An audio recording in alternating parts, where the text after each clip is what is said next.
성탄절입니다. 우리의 구주 되신 예수님의 탄생을 마음껏 기뻐하고 감사하는 이 예배 시간, 또 오늘 이 하루가 되었으면 좋겠습니다. 그런 마음으로 좌우에 계신 분들과 다시 한번, 좌우에 계신 분들은 다 가족이니까요, 이번에는 앞뒤로 해볼까요? 네. 행복한 성탄절 되시기 바랍니다. 인사하겠습니다. 행복한 성탄절 되시기 바랍니다. 예. 모니터 조금만 더 올려주세요. 제 모니터 조금만 더. 누가복음 1장 말씀은 예수님의 잉태 사건을 마리아를 중심으로 해서 이렇게 기록이 되어 있는데, 오늘 읽은 말씀 마태복음은 요셉 중심으로 잉태 사건이 기록이 되어 있습니다. 요셉과 마리아는 정혼한 사이였습니다. 결혼을 약속했다는 말입니다. 그런데 가브리엘 천사가 마리아에게 와서 어떤 말을 전해 주었냐면, 누가복음 1장 35절에 천사가 대답하여 이르되 성령이 내게 임하시고 지극히 높으신 이의 능력이 너를 덮으시리니 이러므로 나실 바 거룩한 이는 하나님의 아들이라 일컬어지리라. 천사가 와서 가브리엘 천사가 와서 마리아에게 말하는 거예요. 네가 성령으로 잉태될 것이다. 그리고 네가 임신하고 낳게 되는 그 아들은 하나님의 아들이 된다라고 그렇게 천사를 통해서 그 소식을 듣게 됩니다. 마리아는 동정녀였습니다. 이 동정녀라는 뜻은 남자를 알지 못하는 여자라는 뜻입니다. 그때 마리아가 그 천사의 말을 듣고 이렇게 말하죠. 38절에 마리아가 이르되 주의 여종이오니 말씀대로 내게 이루어지이다 하매 천사가 떠나가니라 그랬습니다. 머릿속으로는 이해할 수 없고 상식적으로는 납득될 수 없지만 그 주의 말씀이 나에게 이루어지기를 원합니다. 이렇게 고백을 하였습니다. 그리고 난 뒤 얼마 뒤 요셉은 마리아가 임신하였다, 잉태하였다라는 소식을 듣게 되죠. 오늘 말씀 18절에 보니까 예수 그리스도의 나심은 이러하니라 그의 어머니 마리아가 요셉과 약혼하고 동거하기 전에 성령으로 잉태된 것이 나타났더니 그랬습니다. 마리아가 요셉과 약혼만 했습니다. 함께 살지를 않았어요. 그런데 동거하기도 전에 잉태된 것이 드러났다라는 거예요. 요셉의 입장을 한번 생각을 한번 해보세요. 나와 함께 하지 않았는데, 함께 살지를 않았는데 나와 결혼을 약속한 그 여인이 임신했다라는 소식을 들으면 여러분 마음이 어떻겠어요? 요셉의 마음이 아마 이랬을 겁니다. 그때 떠올랐던 단어, 당혹감, 절망감, 분노감, 어리둥절, 아마 이런 단어였을 겁니다. 여러분들이 만약에 요셉이라면 어떻게 하시겠습니까? 자기와 결혼하겠다는 약속한 그 여자가 자신과 동침하지 않았는데 임신을 했다. 그랬는데 하는 얘기가 성령으로 잉태됐다. 그 말을 쉽게 믿고 받아들이기는 아마 어려울 겁니다. 아마 우리가 그 소식을 듣게 된다면 사람마다 기질에 따라, 성격에 따라 여러 가지 반응이 있을 겁니다. 생각해 보았어요. 어떤 사람들이 있을까? 그럼에도 불구하고 나는 널 사랑해 하며 모든 걸 덮으려는 사람들이 있을 거예요. 누가 있을까? 이철웅 장로님이 생각났어요. 이철웅 장로님은 그렇게 하실 것 같아요. 어떻게 된 일인지 나에게 좀 설명 좀 해봐 하며 차분히 이야기를 듣는 누가 있을까? 이철웅 장로님. 예. 그러실 것 같았어요. 어떤 사람들은 또 이렇게 했죠. 마리아에게 아무런 얘기도 듣지 않고 그냥 결혼 약속은 그냥 무효로 하자. 사람을 보내서 통보하는 사람도 있을 거고, 어떤 사람은 네가 어떻게 나한테 그럴 수 있냐 하면서 막무가내식으로 따지는 사람도 있을 겁니다. 내 주변 사람들에게 결혼한다고 다 말했는데 이 일을 어떻게 처리해야 되지? 걱정과 고민과 낙심과 좌절에 빠져 있는 사람도 있을 겁니다. 어떤 사람은 이럴 거죠. 뭐라고? 성령으로 잉태됐다고? 그게 핑계라고 되니? 하면서 이렇게 반응한 사람도 있을 수 있죠. 그리고 어떤 사람은 내가 이대로는 그냥 넘어갈 수 없다. 내가 정신적 피해 보상을 받아야 되겠다. 내가 위자료도 내가 청구할 거야. 이런 사람도 있을지 모르겠습니다. 자, 그런데 요셉은 어떻게 했냐면 19절 말씀 중반절에 보면 그를 드러내지 아니하고 가만히 끊고자 하여 그랬습니다. 이 구절을 세번역 성경으로 보면 이렇게 나옵니다. 약혼자에게 부끄러움을 주지 아니려고 가만히 파혼하려 하였다. 요셉은 그냥 조용히 없던 일로 덮으려고 했다는 겁니다. 여러분, 그 당시 이 여인이 결혼 전에 간음을 했다, 임신을 했다, 그거는 율법적으로 돌에 맞아 죽을 일이었습니다. 그러니까 이 요셉은 그냥 덮으려고 한 겁니다. 내가 사랑하는 여자였으니까 그런 일이 있으면 안 되니 내가 조용히 덮어야 되겠다. 그렇게 할 수 있는 그 이유가 무엇이냐면 성경에 처음에 이렇게 나옵니다. 19절에 보면 그의 남편 요셉은 의로운 사람이라 그랬습니다. 요셉을 설명할 때 의로운 사람이다 이렇게 표현을 해놨어요. 의로운 사람 하면 우리는 죄가 없는 사람, 율법을 철저히 지킨 사람 이렇게 생각할 겁니다. 근데 여기에서의 나오는 이의 뜻은 사람을 살리는 방향으로 선택하는 사람이라는 뜻이에요. 사람을 살리는 방향으로 선택하는 사람. 여러분, 정말 지혜롭고 의로운 사람은 어떤 사람이냐면 다른 사람의 문제와 실수를 드러내고 지적하고 심판하려 하기보다는 사랑의 마음으로 실수를 덮고 이해하려고 하고 받아주려고 하고 용납하는 자. 여러분, 그 사람이 하나님이 보실 때 의로운 사람인 줄로 믿습니다. 여러분, 상대방의 죄를 지적하는 것이 쉬울까요? 이해하고 용서하고 덮는 것이 쉬울까요? 여러분, 지적하고 비판하고 정죄하기는 쉽습니다. 누구나 다 그렇게 할 수 있습니다. 그러나 마음에 은혜가 있고 사랑이 있고 마음에 여유가 있는 사람은 다른 사람의 실수와 다른 사람의 잘못을 지적하지 않고 품어주게 되는 거죠. 성숙한 사람은 못 본 척 상대방의 실수하고 약점이 있어도 그것을 드러내지 않고 감추고 덮어주는 사람입니다. 여러분, 저와 여러분들은 지혜로운 사람, 의로운 사람, 성숙한 사람이 되기를 예수님의 이름으로 축복합니다.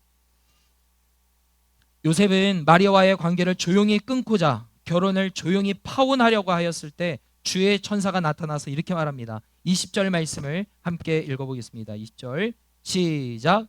이 일을 생각할 때 주의 사자가 현몽하여 이르되 다윗의 자손 요셉아 내 아내 마리아 데려오기를 무서워하지 말라. 그에게 잉태된 자는 성령으로 된 것이라. 아멘. 아멘. 요셉에게 나타나서 주의 사자가 처음에 뭐라고 얘기를 하냐면 무서워하지 말라 그렇게 말합니다. 무서워하지 말라라고 하는 이유는 무엇이냐면 요셉이 무서워하고 있었다라는 겁니다. 이 무섭다라는 표현은 어떤 이러한 마음이겠죠. 근심, 염려, 걱정, 좌절에 사로잡혀 있는 상태입니다. 근데 주의 사자는 무서워하지 말라라고 요셉에게 말하면서 뭐라고 말하냐면 내 아내 마리아는 다른 사람과 동침해서 잉태된 것이 아니고 성령으로 잉태된 것이다 라고 가르쳐 주는 거죠. 그래서 내 마리아를 내 아내로 받아들여라, 그것을 오해하지 말아라 하고 오해를 풀어주는 거죠. 그리고 하나님이 행하신 일이라고 설명을 해주는 겁니다. 요셉의 계획은 어떻게 하냐면 내가 관계를 끊어야 되겠다 라고 생각했습니다. 그것이 요셉의 계획이었습니다. 그런데 주의 사자가 나타나서 그것은 오해야, 성령으로 말미암아 잉태된 사건이야 라고 가르침을 받는 순간 그 주의 말씀을 받아들이기로 하였습니다. 24절 말씀해 보니까 요셉이 잠에서 깨어 일어나 주의 사자의 분부대로 행하여 그랬습니다. 요셉의 계획과 생각은 이 관계를 내가 끊어야지 라고 생각을 했는데 이제는 주의 사자의 말씀을 듣고 내가 이 일들을 받아들여야 되겠다라고 생각을 하고 자신의 생각을 내려놓고 하나님의 뜻과 계획으로 받아들이기로 했다라는 겁니다. 여러분, 이런 모습을 통해서 요셉은 의로운 사람으로 하나님이 또 성경에 그렇게 평가를 하고 있는 거죠. 자신의 생각과 고집을 내려놓고 하나님의 말씀에 설득되는 사람, 여러분 그 사람이 하나님이 보실 때 의로운 사람인 줄로 믿습니다. 그리고 주의 사자는 요셉에게 그 아이의 이름을 이렇게 지으라고 이야기를 합니다.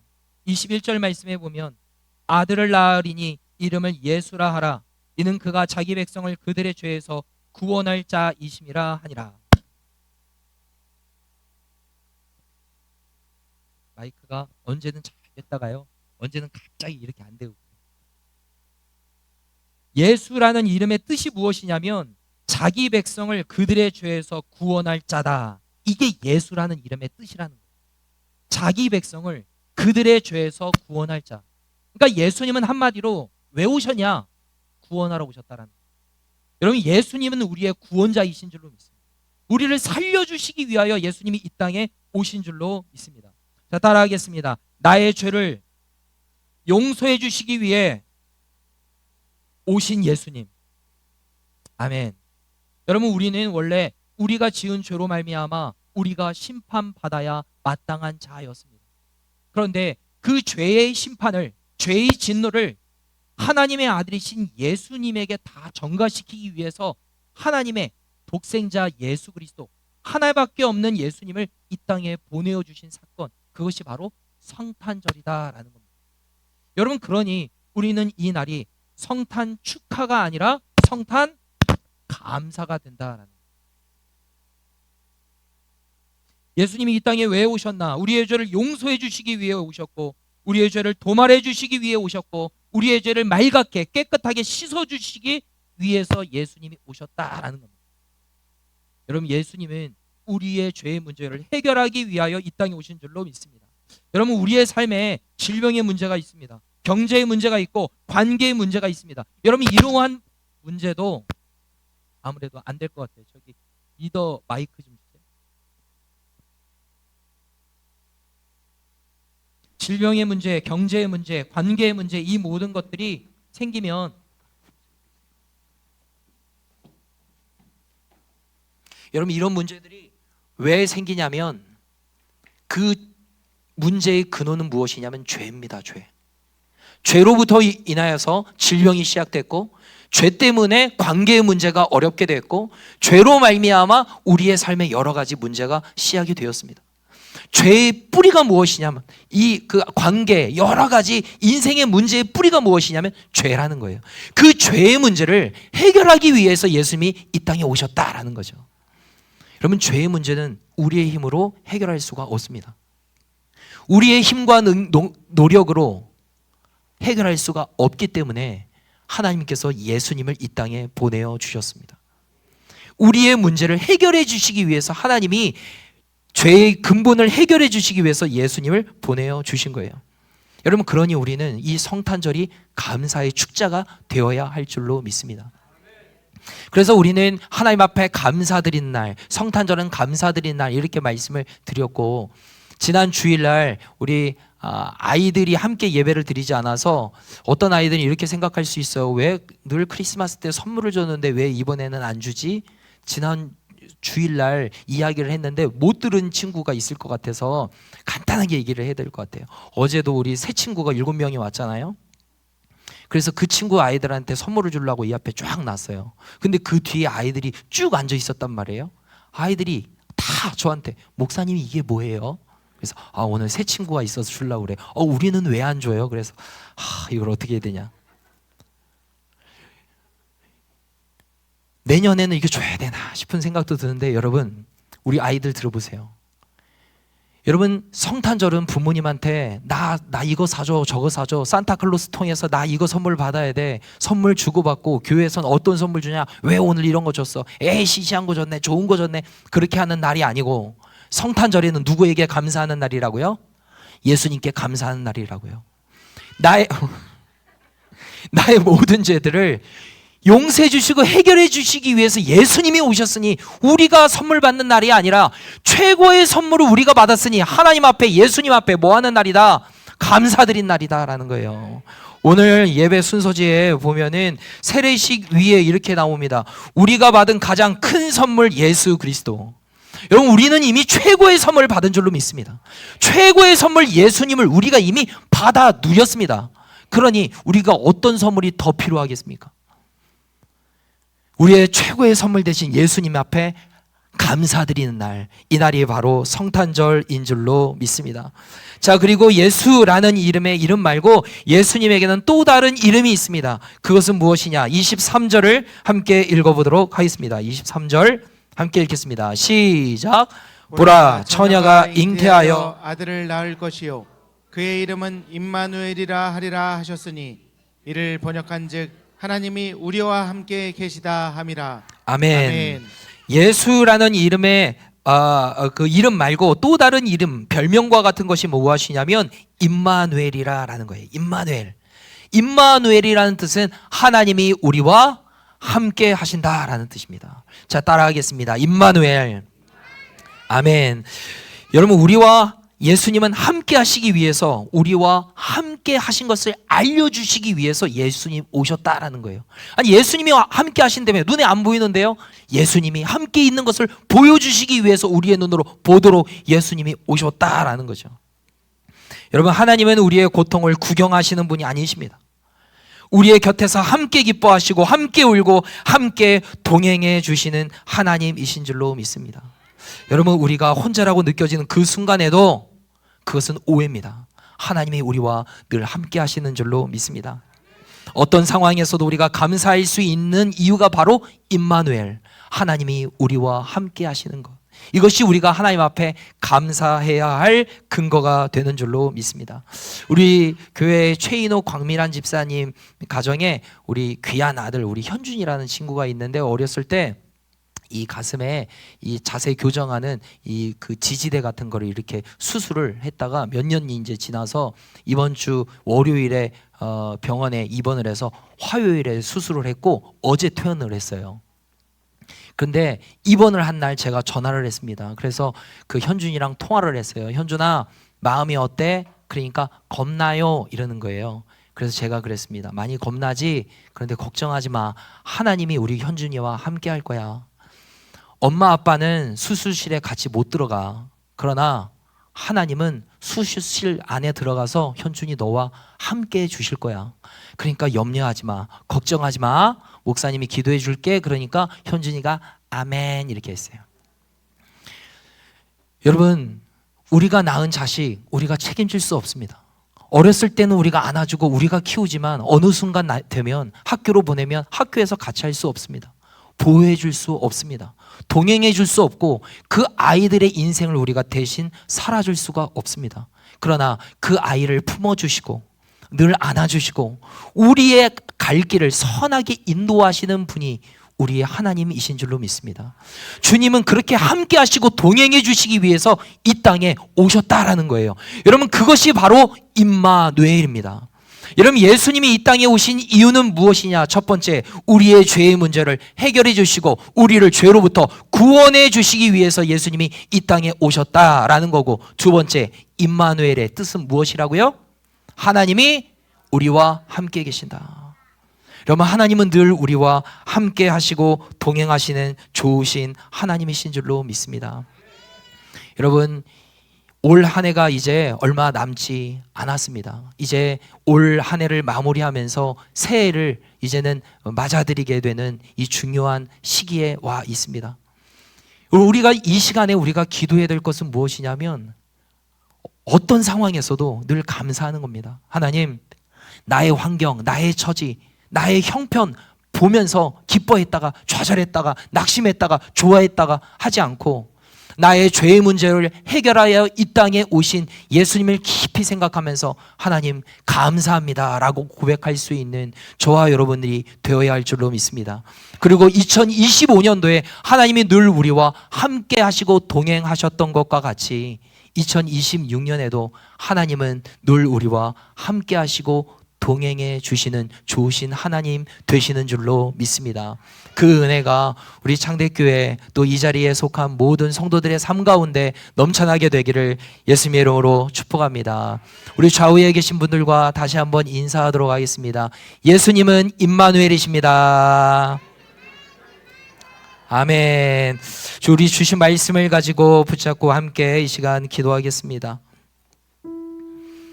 우리를 죄로부터 구원하시기 위해 이 땅에 오신 예수님 감사합니다. 성령으로 우리와 늘 함께 하시고 동행하시는 임마누엘 하신 예수님 감사합니다. 나의 생각과 계획을 내려놓고 오직 하나님의 말씀을 따르는 의로운 사람으로 살아가게 하여 주시옵소서. 오늘 주신 말씀을 붙잡고 함께 통성으로 하나님 앞에 기도하며 나아갑니다. 기도하겠습니다. 하나님 감사합니다. 하나님 성탄절을 맞이하여 우리가 하나님 앞에 나왔습니다. 우리의 모든 죄를 구원해 주시고 그 죄의 문제를 해결해 주시기 위하여 이 땅에 오신 예수님 감사합니다. 우리의 구원자 되신 예수님 감사합니다. 성령으로 늘 우리와 함께 하시고 동행하시겠다고 약속해 주신 임마누엘 하신 예수님 감사합니다. 하나님, 우리의 계획과 우리의 생각을 철저히 내려놓고 오직 하나님의 말씀만 따르는 의로운 사람으로 살아가게 하여 주시옵소서. 우리 가운데 그 은혜를 허락하여 주시옵소서. 감사합니다. 하나님, 우리를 죄로부터 구원해 주시기 위해, 죄의 문제를 해결해 주시기 위해 이 땅에 예수님을 보내어 주셔서 감사합니다. 성령으로 늘 우리와 함께 하시고 동행하시겠다고 약속해 주신 임마누엘 하신 예수님 감사합니다. 나의 생각과 나의 계획을 철저히 내려놓고 오직 하나님의 말씀만 순종하며 따르는 의로운 사람이 모두가 될 수 있도록 은혜를 더하여 주옵소서. 감사드리며 예수 그리스도의 이름으로 기도합니다. 아멘.